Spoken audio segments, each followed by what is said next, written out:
So I believe we had covered a story about this kid that we're going to be talking about. I think he's like exactly my age. I think he's 18. Um, and so this is a story about a kid who basically decided to defy his mom and get a vaccine because his mom believes that it causes autism, or it causes autism, which is totally false. Hogwash, BS, garbage that's just false. So I'm going to read you guys this Hill article. It's interesting. It says, a teenager who testified before Congress on Tuesday about his decision to get vaccinated against his mother's wishes blamed Facebook and other websites for spreading misinformation about the risks of vaccines. It says, Ethan Lindenberger, a high school student in Ohio, told the Senate Health Committee that his mother's views that vaccines were unsafe were bolstered after reading information shared on Facebook by, quote, illegitimate sources. He specifically referred to anti-vax pages on Facebook, citing a study by The Atlantic that found that the 7 anti-vax pages generated 20% of the top 10,000 vaccinated-related posts in a 3-year period. Quote, with my mother, it continues to influence her views along with countless Americans. I bring this up to show how in my own personal life this misinformation reached my family. Not only that, it led to the people I care about being put at risk. Says he went through childhood without being vaccinated against disease like measles and polio because his mother believes vaccines cause autism and brain damage.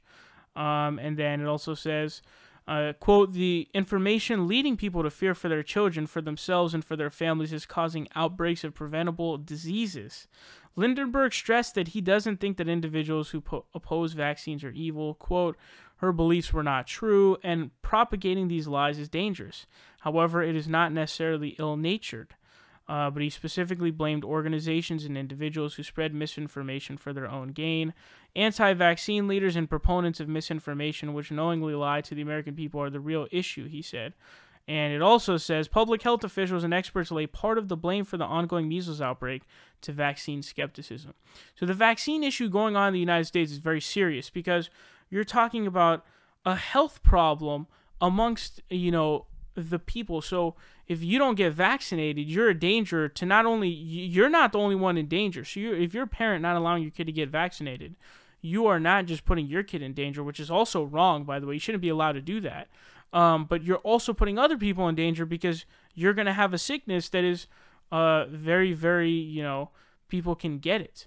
So it's extremely dangerous. And when you have this disinformation that's going on, and part of this is the result of the democratization of truth in certain areas. So like on YouTube here, someone can say something entirely factually correct, and then a bunch of bozos will come and, dislike it, and so it's false.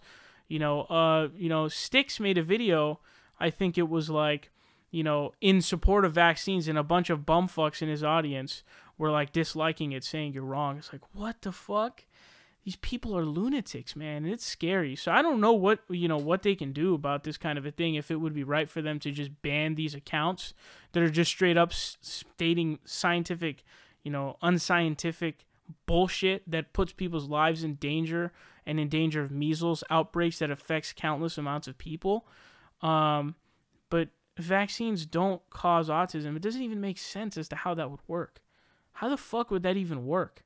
Doesn't make sense. You put in, this dead disease, and then your brain, you start, because remember, autism is mostly caused by deletions in the human genome and shit like that.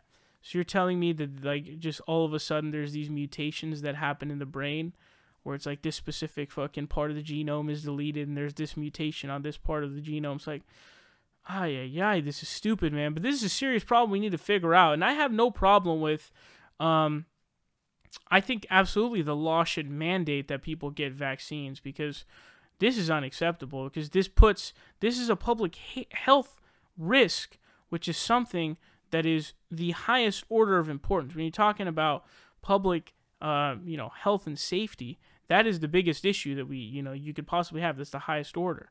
And so I have no problem with the law mandating, people getting vaccines, because it is a public safety risk.